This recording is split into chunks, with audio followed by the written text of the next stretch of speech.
Second grade, so glad to see you today. We're looking at our phonics lesson 160, page 319 and 320.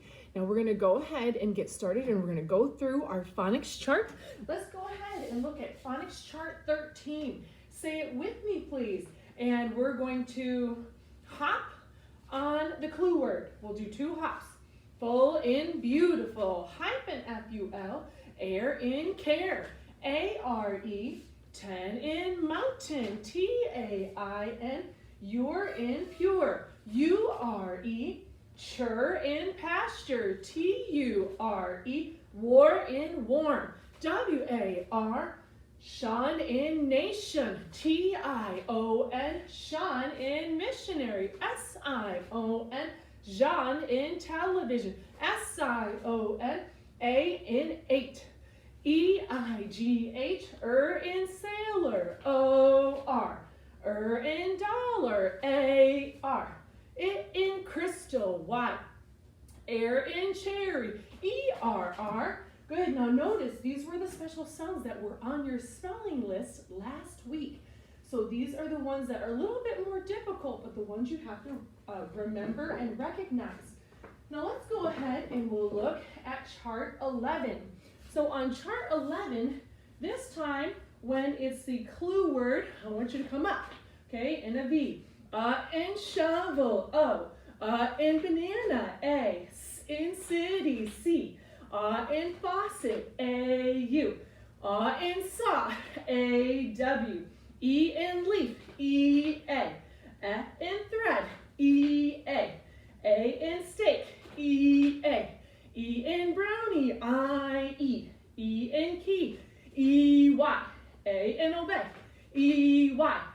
In phone, P-H. K in chorus, C-H. In thought, O-U-G-H-T. In caught, A-U-G-H-T. J in giant, G. J in fudge, D-G-E.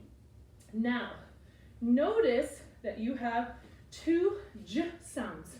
Remember the rule, if it's a short vowel and you hear the J sound at the end of the word, we use D-G-E. If it is a long vowel and it's at the beginning or the middle of the word, you use G.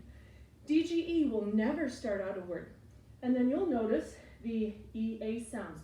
These are sounds you have to just remember and just remember them in your vocabulary. Now, so excited to teach our lesson today. So, I'm going to play a little something, and I'm going to talk to you. This has to do with our lesson today. Let's see.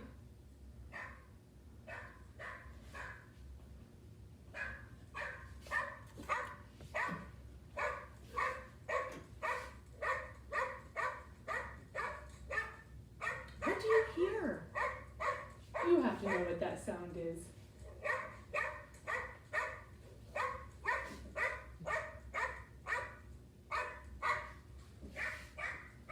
All right, today we are actually going to be talking about the dictionary again. Now remember we've talked about in our dictionary, remember here is our dictionary, the top, these are our guide words. Guide words tell us where the words are. They tell us how to find the words. For example, you have bark and barber. Would I find the word cat in this area?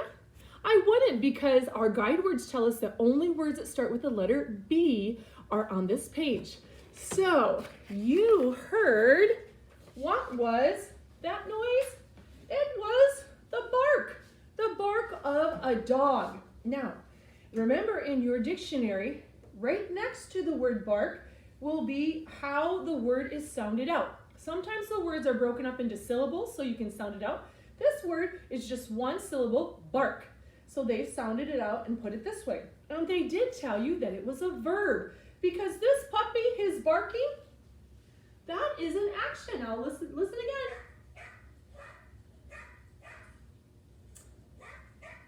And it gives you the definition, to utter a bark. So the dog was barking at the cat. That is the word bark. However, bark also means a few other things. You need to stop that. The mom barked very loudly. That's your second definition of bark. To shout or speak sharply. So if mom or dad or maybe your teacher barks at that person, that's shouting loudly. That's your second definition. And then the third meaning of bark, I had to go outside on the playground, I'll have you know, and get what you see here. What do you think this is? I almost tried to chip it off the tree, but it wouldn't come off. And luckily, I found this on the playground. So this is, as you see, this is bark from a tree, which comes up with our third definition. Bark, again, same way to spell it, same sound, but this time it has it as a noun. And the definition of this is the outside of a tree. The bark on the tree was very rough. The bark would not chip off the tree.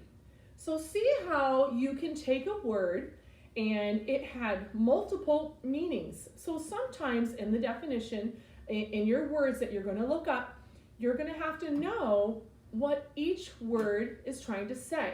And later on when you take your Iowa tests, that they will have many examples of that. They'll use a word and they'll have it many different ways, and you'll have to pick the right meaning, which one it is talking about. So hopefully that will help you in your lesson today. So let's go ahead and look at the first one. Here's what we just talked about. We talked about a noun. So it says to mark next to the sentence that uses the second definition. So this time they were talking about the outer covering of a tree, which is what we have here. And which sentence gives us that meaning? So here was the first one. My dog began to bark when I left for school. Now does that sound like this or look like this? It sure doesn't. Now let's look at the second definition. The bark on the aspen tree is white. All right, so this would have been the one that they were looking for. This is the bark of the tree. Now look at the second definition. Now they want to know the first one. All right, so which sentence is a sound a dog makes? The loud sound a dog makes or the outer covering a tree? Okay, so you should have chosen the first one. Then down at the bottom it wants you to write a sentence using the word bark, as in barking like a dog. Okay, and then the second one for number 4, they want you to use a sentence using the bark of a tree. All right, now on the back side, I have a little song that you'll listen to on our the next video. It has a little antonym song. Remember, the antonyms are the opposite, so make sure you remember that. And then we always love rhyming words. Now look at number 1 at the top section. They're only looking for special sounds that are making the sound. And each one of those words, there is an sound. Okay, so in earth, you should have chosen E-A-R. In verse, you should have chosen E-R, and then so on. If you have any questions, you can go ahead and let me know. Now, the last thing that we're going to do before we're finished with our lesson is we're going to go ahead and just review our sentences. Now, each one of these is a specific kind of a sentence. Imperative is a command, tells you something. Interrogative is asking a question with a question mark. Exclamatory is 3 different things: excitement, surprise, or fear, and ends with an exclamation point. And then declarative is just a regular sentence that tells you something. So listen to this sentence and tell me which one I'm looking for. Have you finished packing your camping gear? Which sentence was that? Interrogative, good job. How about Dad needs help loading the camper? Did you choose declarative? Good job, it just tells us something. Carry this sleeping bag in for your sister. All right, you should have chosen imperative, that was a command. And then, I can't find my flashlight anywhere. That one is actually exclamatory. They're very upset. And then the last one, oh, we'll do 2 more. Do you think we will leave soon? Do you think we will leave soon? Did you choose this one? Interrogative, good job. I can't wait till school is done. I bet you we're all saying this one. Exclamatory. But you know what? I will be very sad when school is done because I won't be able to say goodbye to you. So I'm kind of sad, but I am excited for school to be done. I know you all want summer too. Now, if you have any questions on that, have a good day. See you later.